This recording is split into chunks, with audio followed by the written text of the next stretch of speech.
Yeah, I guess it's okay. Little Nightmares was first ever revealed back in May of 2014. Developed by Tarsier Studios and published by Bandai Namco, the project was small. The original title for the game was actually called Hunger, though if you try to search for the game itself, you probably end up finding something entirely different. So that was quickly changed for obvious reasons. And now we have the title we all know and love, Little Nightmares. The game made several trips to Gamescom back in 2016, and after a long wait, we finally got to play it on April 28, 2017.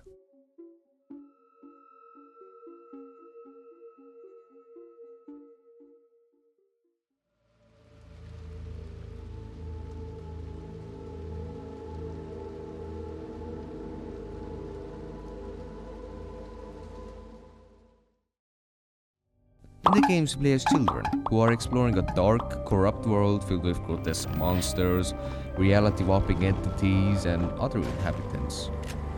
They, or in this case we, don't seemingly have a direct goal other than just surviving and continuing adventuring forth whilst, of course, solving puzzles and avoiding obstacles in the way.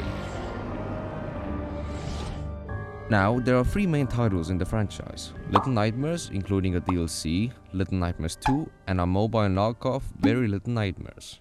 Little Nightmares has a very unique art style and simply has got a spot for being one of my most favorites in game design, and I don't mean that lightly. Now, I will be talking about the visuals and audio very soon, but my point is that it's very beautiful. It's original and gorgeous, that's my point.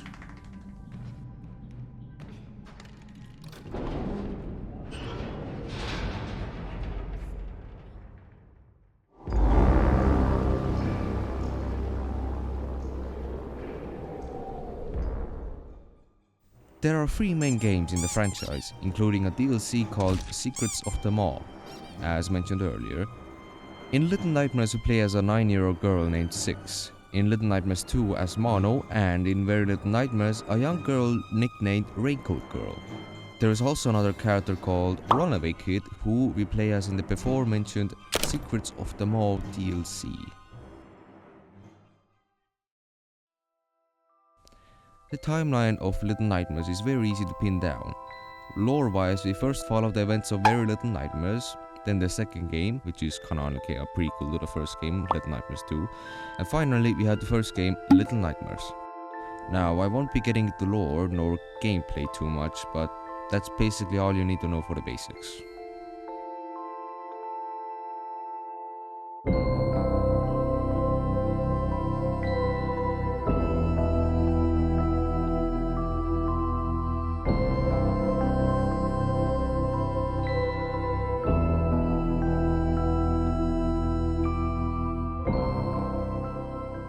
The soundtrack for Little Nightmares works incredibly well with its atmosphere. Sure, it's simple and might not compete well with other games' more richer tunes such as Hollow Knight, Loop Hero, or any other roguelike genres, but that is not a bad thing. In fact, it's the exact opposite. By being more simplistic in its melody, it's far better off as it is, given the game's tone and atmosphere. Okay. So just imagine having something, for example out of Hollow Knight, be a part of the game's soundtrack.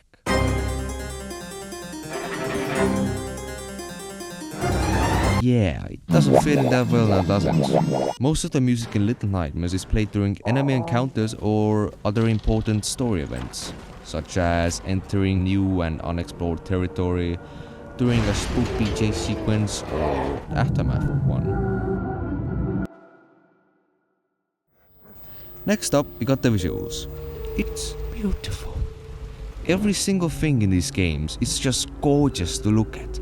Every apartment complex, every street and every area that you explore is just filled to the brim with details. You feel like the world exists around you, that you are a part of it. You feel as if things still exist even out of your, or in this case the player's, sight. Be it the cigarette tray still giving off smoke, a map most certainly presenting the local area or possibly even the world itself, or even the shoe falling down the vent.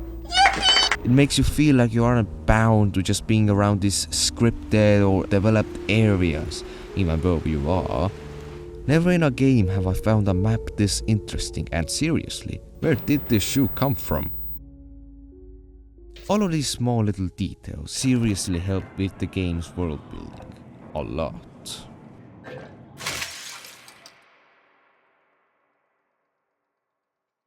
Now, the art style.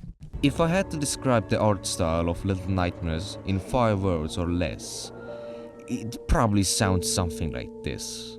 Clay, plasticined, 2.5 dimensional world. Yeah. It is simply one of my favorite art styles in any video game, ever. It's got this old clay or plasticine stop motion kind of feel that has been industrialized into a video game. Well, at this point it can probably be referred to as a franchise, but who cares? I personally would call it a result of a blend simulated and hand-animated art style existing in a space between a hyper-real and fabricated fictional universe or atmosphere that has modern high-tech effects put into it. Yeah. The point is, it's good. Beyond good in my opinion. To put it simply, it's amazing. Oh, and I forgot to mention one more key point. The game is set in the 20th century, you might call it. The old construction designs for apartments, schools and stores all throughout gives it a sort of nostalgic feel. It might just be me because, well, I grew up around these old constructed apartments, wooden patterns of furniture, early technology and this atmosphere that I just cannot explain. Yeah, it's probably just me. Anywho, let's wrap this video up.